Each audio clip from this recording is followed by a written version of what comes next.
Hi, everyone. Thanks for tuning in to another episode of the Trail Talk Highpointing podcast. In this week's episode, I had the honor of speaking with Lucy Westlake. Now, Lucy started highpointing at the age of 7, and similar to a lot of podcast guests, it was a family activity. And after a decade of road tripping and summiting peaks, she ended up being the youngest female to summit all 50 state highpoints and the youngest female American to summit Mount Everest. She was 17 when she summited Denali with her father, which was their last state high point, and then she was 18 when she summited Everest in the 2022 season last year.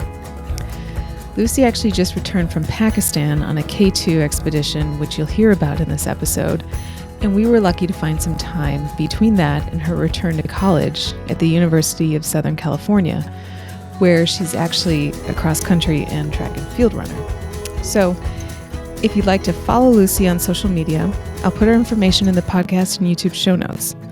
It's a lot of fun to watch her climb all over the world, and she's also involved in a charity called WaterStep in Uganda that helps bring safe drinking water to the people in local villages. Whether you're listening on Apple, Spotify, or watching on YouTube, thank you so much for tuning in. The listener analytics over the summer have been very positive, and I appreciate the support. If you'd like to share your climbing or highpointing story on the podcast, send me an email to the address in the show notes. So here's my interview with Lucy Westlake. I hope you enjoy it and have a great rest of your week. Hi, everyone. Welcome to the Trail Talk Highpointing podcast. So the high pointer we're speaking with today is Lucy Westlake, calling from the Upper Peninsula in Michigan. Lucy, welcome to the show. Awesome. Thank you so much for having me. I'm really excited to speak with you.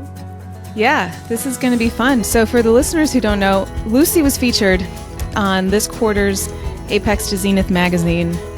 She is a 50-state high pointer, the youngest female to complete all 50 states. And am I correct in saying you're the youngest American to summit Everest? A youngest American woman, yes. Wow. Okay. Well, that's awesome. And also welcome back from your Pakistan expedition to K2. Thank you so much. Yeah. It's really good to be home back in the U.S. I'm sure. So let's get started with the 50 states high pointing. How did you get into the outdoors when you were young? I actually started really loving the outdoors when up here in Michigan. We have a little cabin up here, and I was born up here and have been coming here every summer. I spent my whole summers here every Christmas, and it's just a tiny town surrounded by forest and right next to Lake Superior. So there's just so much to do in nature. It's absolutely beautiful. I started climbing the small mountains around here and running up them and things like that when I was really young. So I just fell in love with nature from a really young age. I grew up in it. It's something that I feel most myself when I'm in nature. So that's kind of how I fell in love with it. And that's what kind of led me to love high pointing. Right. Now, in the article in Apex to Zenith, it says that your first high point was in Kentucky. And Yes. Can you tell the listeners a little bit about how that came about? Yes, I was actually living in Louisville, Kentucky at the time that I started high pointing, which is when I was 7 years old. So me and my family were actually on a mission trip in Lynch, Kentucky in the Appalachian Mountains, and Kentucky State High Point is 10 minutes down the road from where we were. So one of the locals just told us, oh, this is a really cool spot to check out. So we went up, me, my dad, my mom, and my younger brother, and we were just it was just driving up, but we were like, this is so cool. We're at the top of the state. It was just a beautiful view, and we just loved it. So we were a big road tripping family, still are, and so we thought high pointing would fit in just perfectly with kind of, our road tripping plans. We just stopped along the way while visiting family in Oregon or driving down to Mexico and did some high points. Yeah. Now, when you say that you and your family were high pointing, was it your mom, dad, and then do you have siblings that did it with you? It was at first. It was my mom, dad, and my brother. But my brother wasn't super into it. So when he kind of when the high points started getting harder, and he got a little bit older and could voice his opinion, he was like, I don't want to do this. He's an amazing athlete, but he's a big Yeah. football guy, like that type of sports. So Yeah. not so much mountaineering. Yeah. So Nothing wrong it with just that. became me and my dad who started doing it together, and we did all Okay. 50 state high points together. How did you find out that there was a High Pointers Club? I think it was my mom, honestly. My mom is such a researcher. Hmm. She'll research everything. So she'll like be researching high points, things like that. And I think she came across the High Pointers Club and just, saw how cool of an organization it is, and that, it's like you learn a lot. It's not just like go and climb these mountains. It takes a lot of planning. So the High Yeah. Pointers Club helps a lot with that, just connections. And Hmm. then when I climbed Denali my second time, also I went with Dave Coville, who is like a Oh, yeah. big into the High Pointers Club, big Yeah. leader of that. So he was really just like talking it up and like all these things, and I was like, okay, I need to like become more involved in this organization. Okay. Because that was my 50th Okay. high point at that point, so I was like, okay, I was well in. Yeah, that's awesome. Now, I also read that your dad wasn't a mountaineer before you guys started high pointing, that you kind of learned this together. Yes, yeah, that's correct. And that was such a fun part of it is that, we grew together. It wasn't something where he was just kind of like teaching me or kind of like forcing me along. Like it was something that I really wanted to do of like, my own accord, and he just supported me in that. And he really loved doing them too. So it was something that we both really enjoyed, and it was just nice to spend that quality time together. You're right. I love the podcasters that I interview that do this along with their parents, or the parents that I interview that bring their kids along. They always comment on how unique and special that bond is that you form while doing this endeavor. Yeah, I totally agree. I mean, you're pushing yourself, and whoever you're doing that with is you're going to learn a lot about them, and you have to help each other. You're all going to have strengths and weaknesses. Like my dad he's not really good with like the technical side, like ropes and things like that. So like I would always take care of that stuff. He's better. He's always like the charging guy and charging like the solar panels and charging all our stuff. So we each kind of just had like developed jobs that we were better at. Like I was better at some things, he was better at some things. So it forms a good teamwork for sure. Yeah, you're right. When you said charging guy, I thought that he was like the leader who was breaking trail. I didn't know it literally meant charging, but that's cool. Literally charging. Yeah. Oh, that's awesome. So, what high point was it that made you go, okay, these are kind of getting hard? Good question. The first like really challenging one for me was actually pretty early on. It was Colorado's highest mountain, Mount Everest. I did that one when I was 8 years old, so I Okay. was still like really young. And it's not, a super like it's just a climb up, like a walk up mountain. It's like not super technical or anything like that, but it's the elevation on that one that's really difficult. So Yeah. that was really hard for me.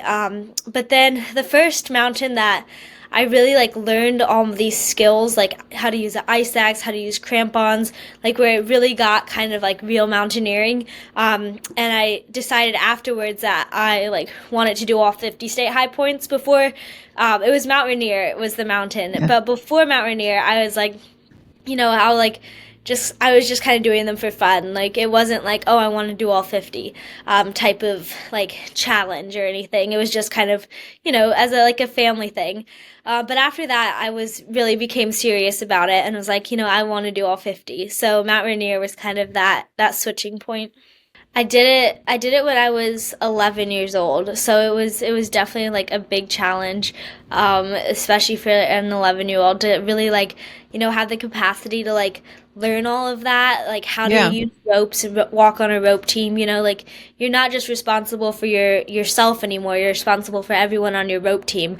So, Hmm. you can put other people in danger, they can put you in danger. So you really have to be on top of everything when you're up there. And yeah, I mean, being on a glacier is totally different from, Yeah. climbing up like Colorado's highest mountain where it's really high elevation, but you're not on a glacier at all. So Hmm. it's definitely like that's like the real mountaineering, a taste of that. Yeah.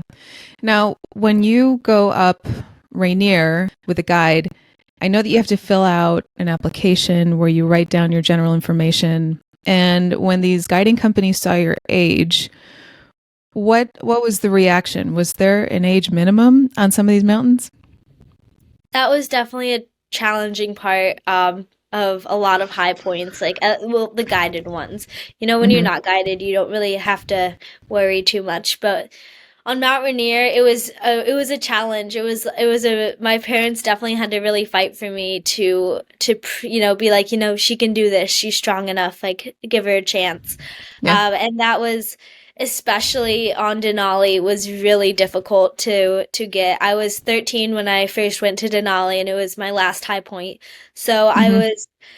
I was really young at that point, especially for a mountain like Denali, and I totally understand where guide companies would be like that. No, we don't want to be responsible, and we don't want to Mm-hmm. put her on a team and like make other people responsible, other paying clients.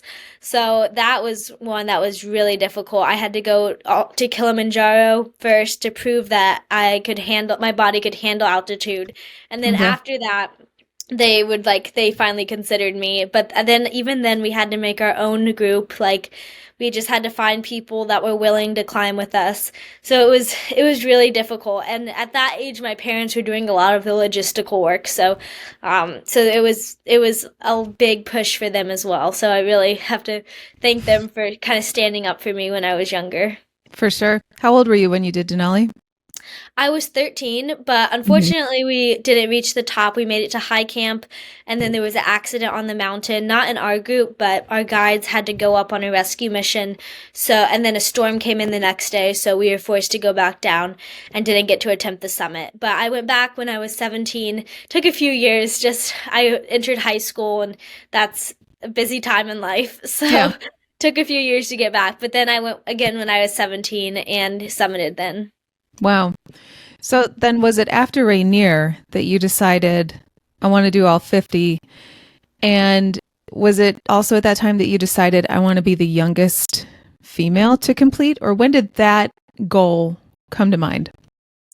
It was pretty much at the same time. I mean, I was super young when I kind of was like, okay, I want to do all 50. So I realized, like, I kind of did some research and found out like, my mom helped me do research and everything, and we found out that the youngest girl was I believe she was 18 or 19 when she summited all 50. So I was like, I'm I'm a lot younger than that. Maybe I can do it. So it was something that I was pretty much pushing for.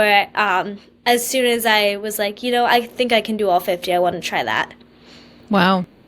So what are some of your favorite, most memorable high points? Now we know that Rainier is one of them, probably Mount Elbert, and then your first in Kentucky as well. But apart from those, what are some of the most memorable ones? My favorite one is actually Granite Mountain. That one I just loved so much because of the rock climbing aspect of it. I'd Hmm.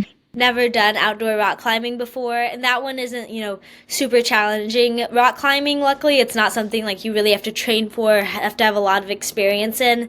I had just rock climbed a bit at like my indoor gym at that age. So it was just something that was completely new to me and something that I absolutely loved. Yeah. Yeah, rock climbing is my favorite part of mountaineering, that like technical side of it. So just enjoyed Granite so much, and it's not like a super super long mountain like Denali or something like that. It's just like a nice amount of days. You're not like, I haven't showered for a week. It's like Right. a nice amount of days. It's a beautiful, beautiful hike up to the rock climb, like the first day. And all around it was just a really amazing experience. So that was definitely my favorite mountain. Now, having completed all 50, are you going to do some again just because you want to, or are you done? I would love to. I would love to do Granite again for sure at some point, and like in the area, some other mountains, because just that area of the country is just so beautiful. I love it. I Mhm. would love to climb there again, and maybe Gannett as well. Gannett, I remember that one being the most challenging for me, because I think we did it in 3 days, so we really pushed the Oh, time. wow. Yeah, me and my dad really, really pushed the timing. We trekked all the way in, summited, and then trekked all the way out the next day. So that one was Oh, just, I mean, being in school and everything, it's hard to fit in all these high points. So a lot of the times we just like crammed a bunch of them in. We went straight from Gannett to Granite to, I think Kings Peak. It was like all kind of back to back. yeah. So I would love to go back there and kind of do it again and just see what it's like. Um, Mhm. so yeah, and I would also love to go back to Mount Rainier. I'm considering doing some like assistant guiding. I haven't super looked into it, but I would love to do like assistant guiding on Mount Rainier or Mount Hood or something like that. So yeah, Yeah. I'd definitely love to do some high points, especially with friends or as a guide or something like that. hmm Now, I often ask people on the podcast what the response is when they tell other people about their high pointing goal. Now, I'm curious as to your answer to that because you were in high school. So, when you told your friends in high school what you're doing, what was the response? And did they even understand really the magnitude of the challenge, especially with the higher peaks? I don't think a lot of people understood, to be honest. I mean, it's something that's kind of like hard to wrap your head around. I mean, even going to all 50 states like is kind of unheard of for especially for people my age. hmm So, like being in high school and be like, "Oh yeah, I'm like I climb even just saying I climb mountains." Like people are like, "What?" Like what does that Right. even mean? Like it's something that no one really does. So it's not really understood. But I definitely friends that know me like or knew me throughout my whole life. They definitely kind of they know like my adventurous spirit and just kind of who I am, and they're like, okay, like we don't understand it, but that makes total sense that Lucy's doing something like that. hmm It sounds like right up her alley. But like some of like my newer friends in high school and stuff, I honestly like didn't even try to really explain it to because I was like, there's no way they're gonna really like Right. understand. I just be like, Yeah. okay, I'm like going on vacation for a week or two. Yeah, and I always say that you can't expect other people to understand. I'm assuming you went to high school in the Midwest. You said you're calling from Michigan. So did I, and it's really just not an activity that a lot of people do out there. And there was a book I was reading, and I can't remember the title or the author. There was a man on Everest, an American guy, and he decided to abandon his attempt just for weather reasons, and he wasn't feeling well, and so he went down. And he was thinking about the response because everyone in his town knew that he was going to attempt Everest. He's like, oh, what are they going to say when I tell them that I didn't make it? And then he thought to himself, they're not going to say anything. They're just going to move on to the next subject because they don't understand. And he even, I think he was from Michigan because he said he imagined himself telling one of his friends this, like, yeah, I didn't summit Everest. And then his friend would go, oh, cool. Did you see the Red Wings game? He's like, that's probably how the conversation would go because Yeah. it's just not, a spectator sport. It's not a very common sport. And some people might just call it a hobby. So, but yeah, that's interesting. And I was thinking about that when I read the article in Apex to Zenith magazine, your article. I was like, what do her peers say? But when you tell other adults, like maybe your teachers or something like that, do they understand? Definitely more. I mean, in the Midwest, I think it's difficult for anyone to understand, but it definitely depends like how much people travel, how much they've like kind of Yeah. been around. In some places climbing is huge, like in Nepal and in places in Europe. Like people, hmm I mean, Colorado climbing is huge. So like in hmm different places, people definitely understand. So I think if people have been to those places and see that community, they're like, okay, like they get it a lot more. So I think that plays a big role into it. But they definitely like are more grown-ups are usually more impressed than my peers when I like tell them kind of like what I'm doing and what hmm I've done. Yeah.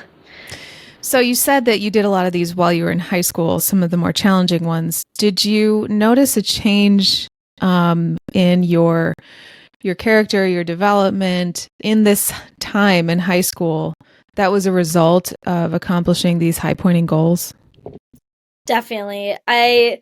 And even more so, I'd say in like when I was younger, even in like middle school, elementary school, that is such a transformative age, like seventh grade, eighth grade.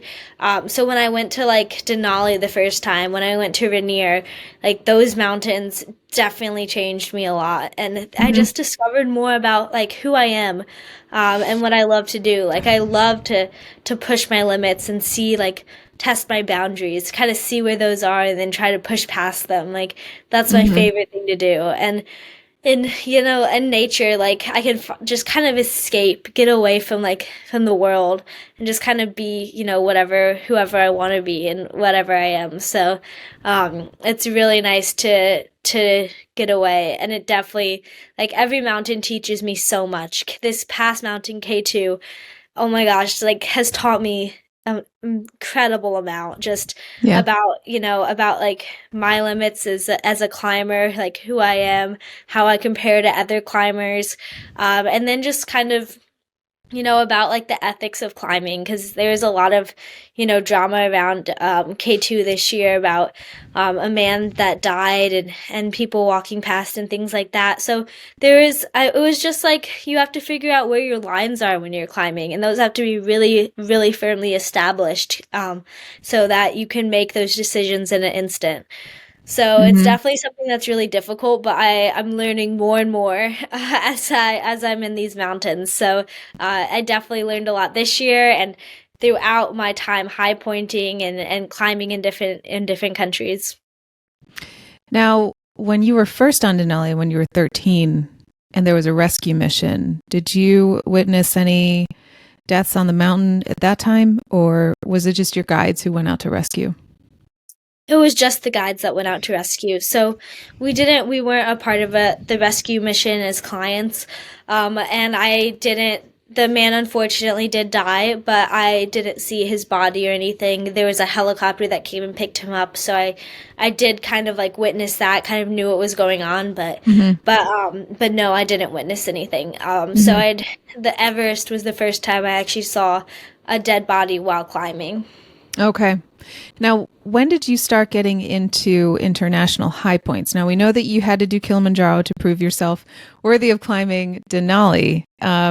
Was that really what piqued your interest in going outside of the States and high pointing?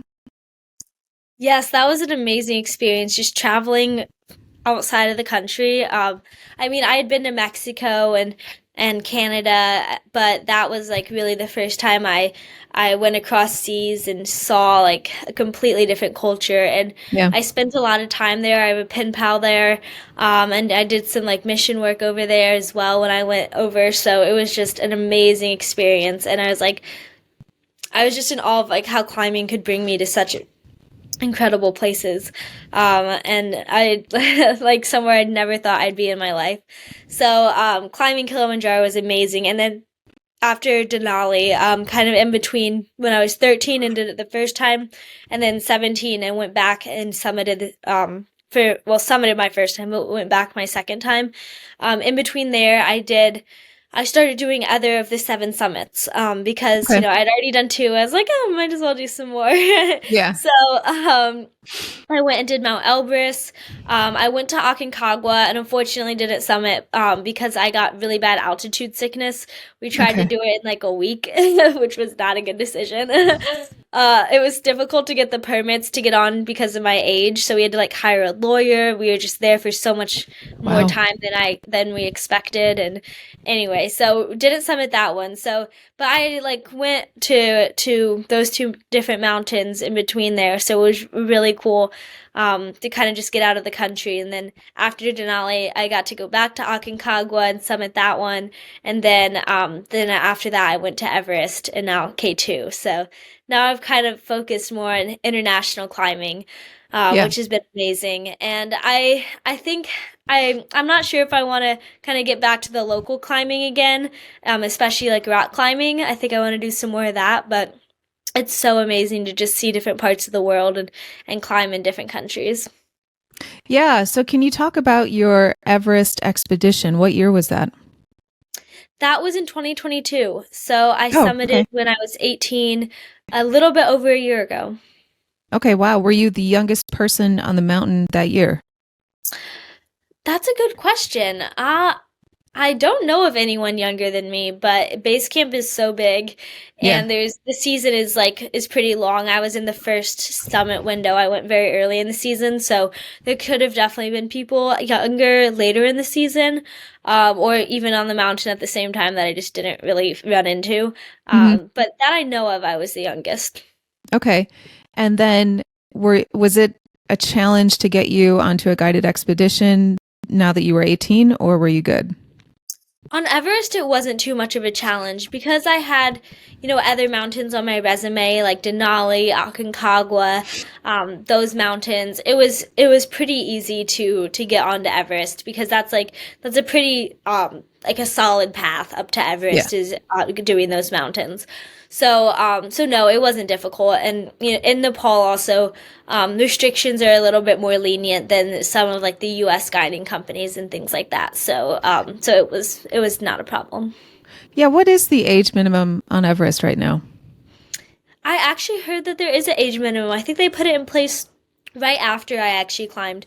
Okay. And I'm pretty sure it's either like 16 or 18. So Okay. it actually is like around, yeah, I'm glad I did it when I did it. But yeah, I'm not exactly sure on that though. Okay. Now, were you nervous going to Everest? I wasn't really nervous. I was more excited. There was Yeah. definitely a little bit of nerves because, like you hear a lot about Everest. I don't really watch movies about mountains I go on or like That's read probably books good. about it. Yeah, I decided I think I read one book about Everest and I was like Which when I was one? really young, Into Thin Air. Okay. Yeah, I Probably read not that the when I best was book to read about.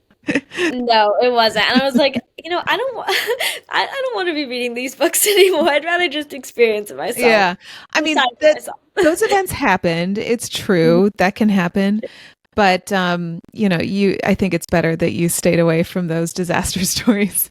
Exactly. They're always disaster stories. Like every single book or movie, it's Yeah, that's always what about sells. Yeah. the Right. so I was definitely like I was more excited, but I was definitely a little bit nervous as well. But I Mhm. was just I mean, it was so cool to me. I wasn't like I never had this like dream to do Everest. Actually, I was like it was just kind of became part of my goal because I decided once I'd done some of these 7 summits, I decided I wanted to do the Explorers Grand Slam. Okay. Um, so that's climbing the 7 summits and then also skiing to the North and South Poles. So Hmm. Everest was part of that. So it was just kind of like the next step. I was like, okay, like I'll do Everest. It's part of this goal. And it ended up being so much more amazing than I expected. Like even the trek up to Everest Base Camp absolutely beautiful. And then the mountain Yeah. itself is obviously breathtaking. So I was really happy with my trip. So what was the hardest part of the mountain? Good question. I would say, honestly, for me, it was the emotional side of the mountain because it was the first mountain I'd never done with my dad. Okay. And it was the longest I'd ever been on a mountain. Before that, the longest I'd been on was Denali, which was 21 days. Maybe actually 22 days on Denali. So that, I mean, Everest, I was actually only on the mountain for 27 days, but I expected to be on it a lot longer. And I Yeah. was pretty much, I didn't know anyone before that trip. I was by myself. So it was definitely a little like difficult to just kind of be by myself, not have my dad and that connection to home. I missed home a lot more than I had on any other mountain just because I didn't have him with me. So it was difficult, but so yeah, I'd say that was the most difficult part. Wow. And what was your favorite part of the mountain? My favorite part was the Khumbu icefall, probably.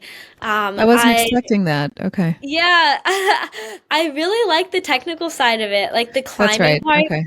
Like with the, going across the bridges, like with the ice axes climbing up. And it was difficult with my backpack. It was like a very heavy load. So that part I didn't love. If I was without my backpack, I would have had the best time. But the backpack definitely kind of made it very Mhm. challenging. So it was a really hard part of the mountain, for sure. Definitely one of the hardest parts physically. But it was also just so cool to me because I would much rather be kind of like climbing and doing things like that than just walking on snow, just like walking up a mountain. So I Yeah. was really happy. Yeah. So was the mountain crowded that year? Did you have a line to wait in to the summit?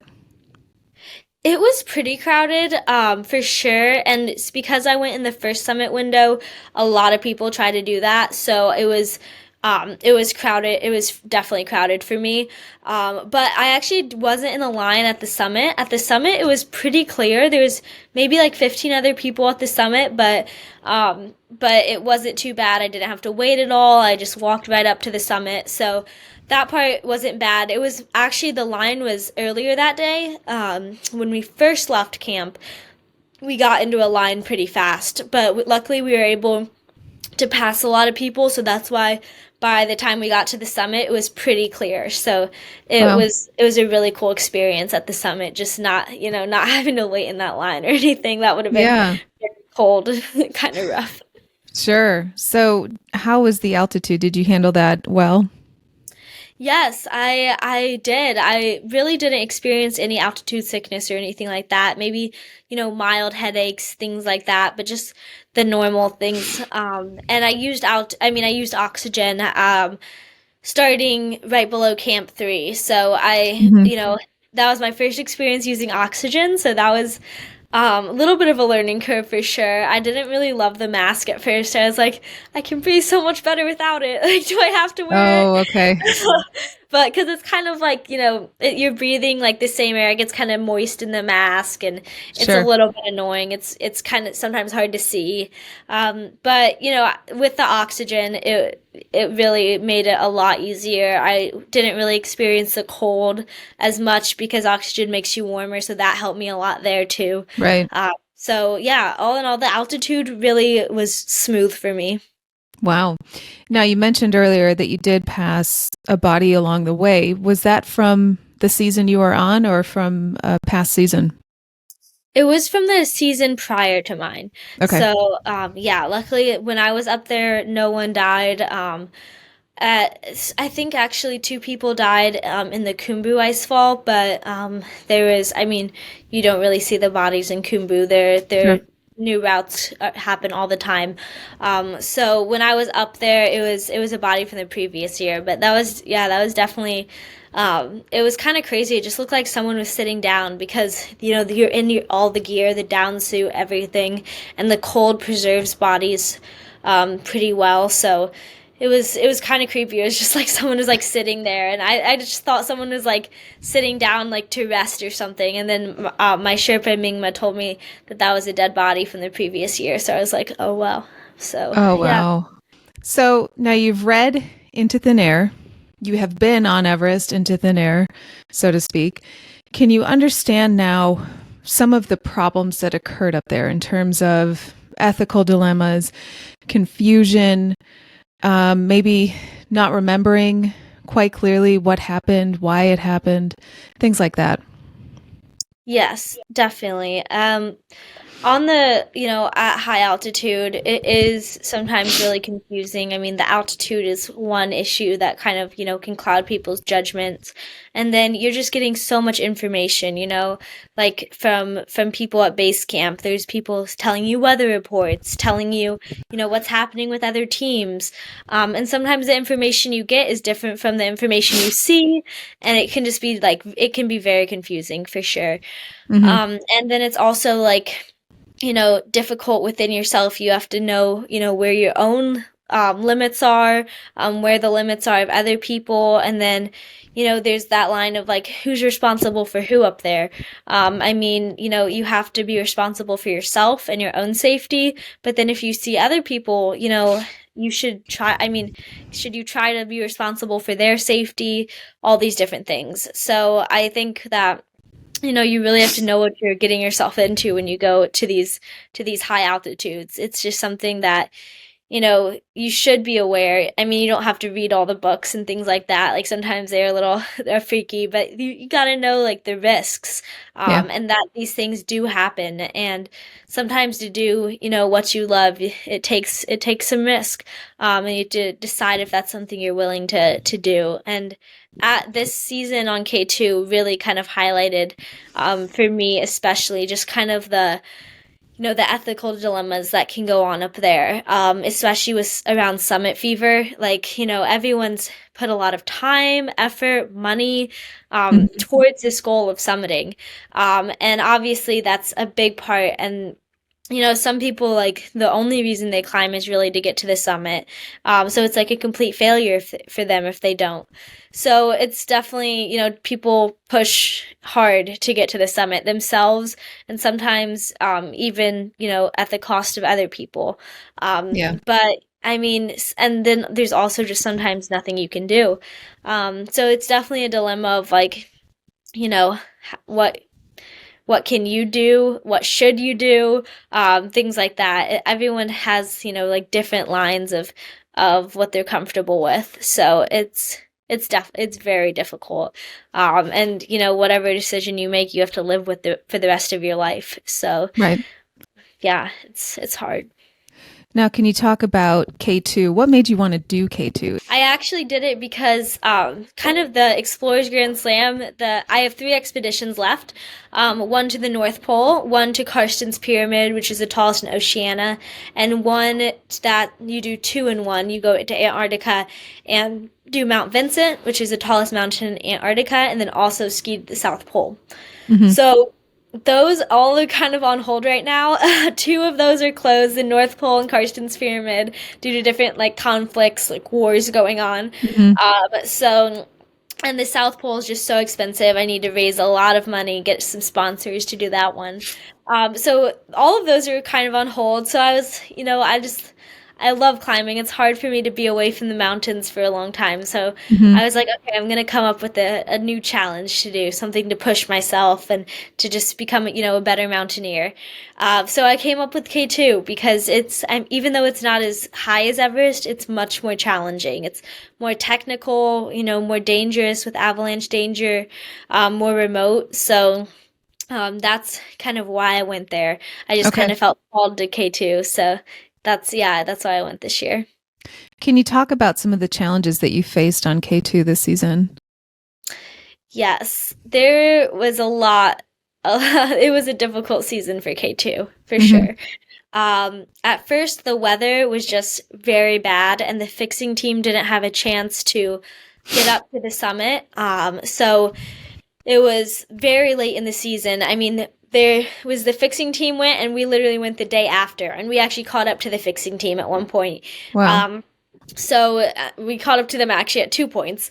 So it was they ended up summiting hours before the first client summited. So it was just a kind of a logistical mess with that Okay. side of it. Because the weather conditions were so bad, there was so much snow. And even when they went up, it was so difficult for them. It was like chest deep snow.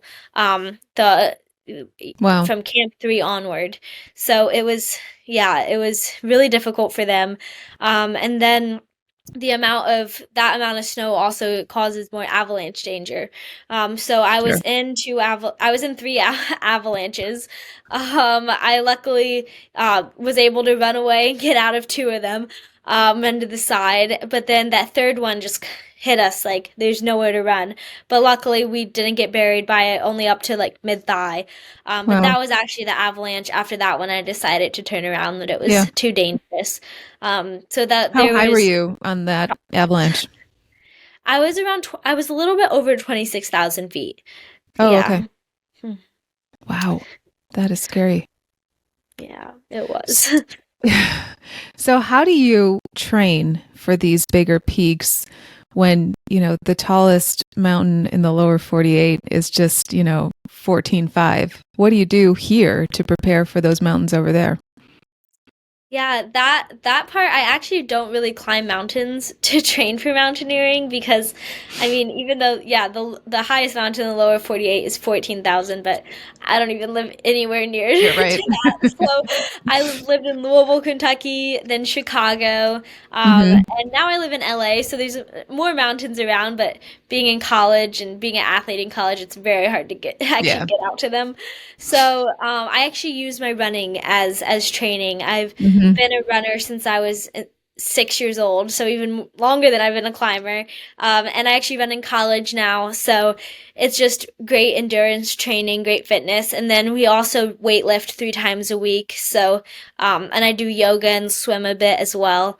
So Okay. all of that I use for basically to get in shape for climbing. And then just prior experience from mountaineering since I was 7, the last mountain, Hmm. I kind of build up. So like, the last mountain gives me skills for the next mountain. So like technical wise, things like that, I kind of like use actual like climbing and experience from that to build my experience there. So, how do you balance life as a mountaineer and as a college athlete? It's difficult. I feel like I almost live like two different lives almost. Hmm. It's like when I'm in college, running, being a student, all of that. And then whenever I get a break, almost, I go to the mountains. I go, sometimes it's just like to Orisaba, something like closer. Sometimes, in the summers, it's to Nepal. Hmm. But whenever I can, I get to the mountains, and it's almost like I leave my other life. It's like something so separate. It's always in like the breaks of college, so you leave Hmm. anyway. And then I just feel like I just step into like my mountaineering kind of persona. So Yeah, that's it's cool. it's hard to balance. I wish it was more balanced. Like I wish mountaineering was more a part of my day-to-day life. And I hope someday it will be when, I get out of college and can really hopefully like kind of choose where I want to live. I really hopefully will live near more mountains. Yeah, But for now it's more of like my double agent life. that's cool. So, you said that the North Pole, South Pole, and Mount Vinson are on pause right now. So, what is next? Good question. I'm not actually positive. It's difficult climbing more 8,000-meter peaks just because they're so expensive, Yeah. and it's really expensive to travel across the world. So right now, I'm actually really passionate about getting more into rock climbing. Hmm. Like I said, it's always kind of been my favorite parts of the mountain is like that technical aspect, that rock climbing. So, or ice climbing. So I really want to kind of like get more into that, and try it out. I mean, in LA, it'll probably be more like in a gym, but hopefully like over winter break or maybe next summer I can get somewhere and really climb outdoors. But I definitely will miss the high mountains as well. So I'm sure by next summer I always come up with a plan sometime in the winter of like, oh, what's the next mountain to climb? Hmm. But maybe like exploring the Alps. Maybe I'll go back to Nepal. I'm not exactly sure of like which mountain I'm doing next, but I definitely will come up with one. How has high pointing and the outdoors changed your life on a personal level? I think high pointing in the outdoors has made me who I am. I honestly don't know. I don't know who I'd be without it. It's taught me, how to persevere, how to be strong, and how to be confident in myself. I mean, there's nothing that will make you more confident than setting a goal like climbing all 50 state high points or something, so like crazy and hard to reach that will take so much perseverance, and then reaching it, and that's just such a confidence booster. So yeah, it's definitely just taught me more about myself and that I can trust in myself, and trust in those around me. Like your teammates, you can't do it by yourself. You got to have a team around you. So it just taught me a lot about how to, trust my parents and trust my guides and the other people on my team and how to build those bonds. So yeah, it's I don't know how I'd get through life without those lessons. So it's given me a lot. That's good. Now, I know you said that you read Into Thin Air, might have scared you off a little bit. Are there any other outdoor adventure books, documentaries, or podcasts that you like? Yeah, I actually have one documentary. I need to watch more climbing documentaries, but I watched this one called The Alpinist, and it Oh, was yeah. just so beautiful to me. I loved kind of, just like how much he climbed for himself. Like Mm-hmm. he didn't do it for anybody else. He like ran away from the documentary people sometimes because he just Mm-hmm. needed to be just alone in nature and just have that reset and have he just had such a love for the outdoors. Like I've never seen anything, and I just related to that so much because I don't really know anyone that loves, the outdoors or climbing as much as me. And I've met a few people, like, actually on K2, I met a few people that I'm like, wow, these people share that same love I do. But Yeah. just seeing, the first time I really saw that was in the Alpinist, and it just gave me so much encouragement. I loved it so much. Yeah. So that's definitely my favorite climbing documentary. And I watched 14 Peaks, and the cinematography Mm-hmm. is beautiful in that documentary, but nothing like compares to the Alpinist and just like the spirit that was in You're that movie. right. You're right. The movie was well done. The story Mhm. was well told, and he just led an amazing life. Well, Lucy, thanks for doing this. You have an incredible story, and really look forward to what you're going to do next and your next peaks. And I'm sure the listeners would love to follow along too. So if you could tell us how they could do that, that'd be great. Yeah, I'm most active on Instagram. It's my Instagram is What's Next Lucy, and that also links to Facebook. So same for Facebook. Most active on that. I have a YouTube channel which I've been meaning to do better about posting on, and it has some long videos of like Denali, like 30-minute videos of like the whole like recap of the trip. So like if you want really like Instagram's kind of like fast, like little things. Like my Hmm. YouTube is like in-depth expeditions. So that's just Lucy Westlake on YouTube.